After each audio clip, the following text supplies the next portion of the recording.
And let's now get the thoughts of Dr. Mingita Padilla, who led the medical team behind Project ARC on the possibility of easing health measures in the country.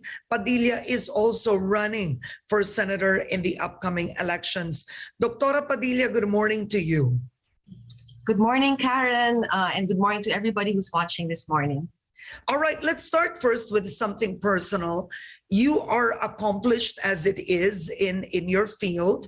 You're quite known already, not just in the medical community, but what made you decide to run and who asked you to run? Sorry, thank you for that question. Actually, Karen, it's like there was a call building up inside me for a long time already. My one foot was always in politics, one foot was always out. I've been helping senators, congressmen, DOH for about 30 years, as an advocate.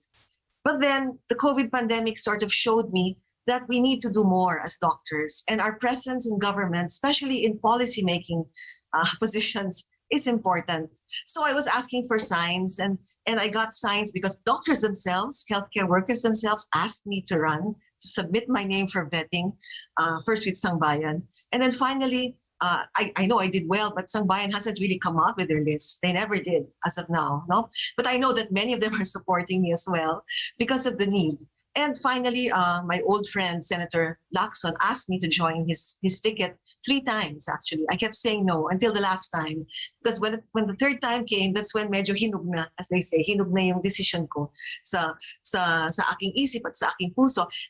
By running for the Senate, I'll just be continuing what I have been doing for the last 30 years, except hopefully I'll have a bigger platform, a bigger venue, and I'll be able to do something officially. Hindi na ako yung advocate na nagmamakaawa sa senador o sa congressman na pakinggan kami. At least, ando na ako. I'll be there and I can make the decisions, and I can, the way a doctor can.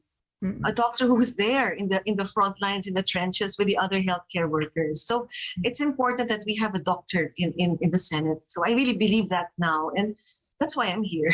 Yes, and no doubt about it, the Senate can benefit clearly from having a doctor in one of the 24, and given that you were the president of the iBank Foundation. But a pragmatic and practical question would be, how will you win? I mean, let's face it, right? It's not like you have planned this long before and you've planted the seeds.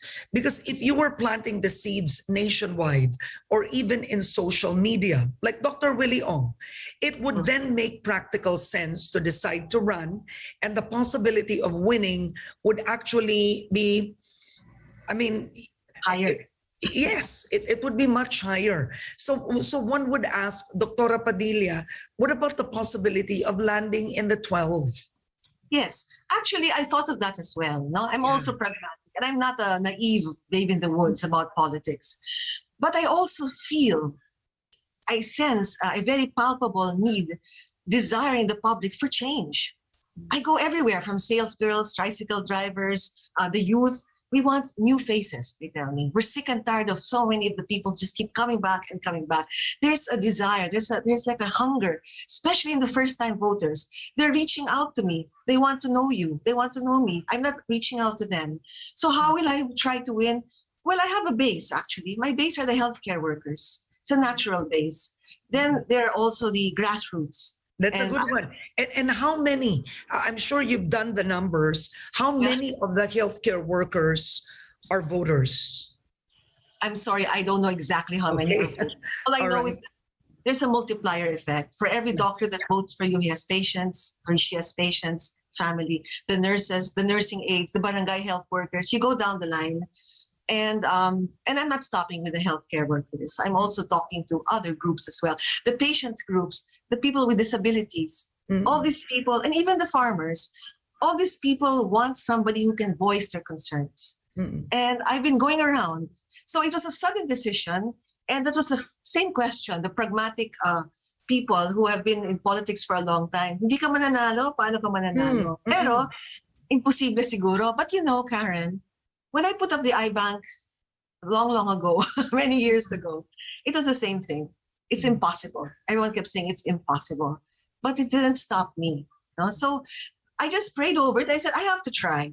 Because if I don't try, then they'll say, wala namang iba. It's like it's a catch-22. So Correct. you try. If I lose, at least I tried. That's all I'm saying. I'll try my best. And if I lose, at least I tried my best. And I can live with myself, because if I don't, I'll not be able to live with myself. Knowing the problems we have today, knowing what I saw during the COVID pandemic, you know, the terrible profiteering as well, no? Amidst all the suffering. These were all calls. And Oh. I told God, sige na nga, I'll try, because I won't be at peace. Now Okay. I'm at peace. Oo.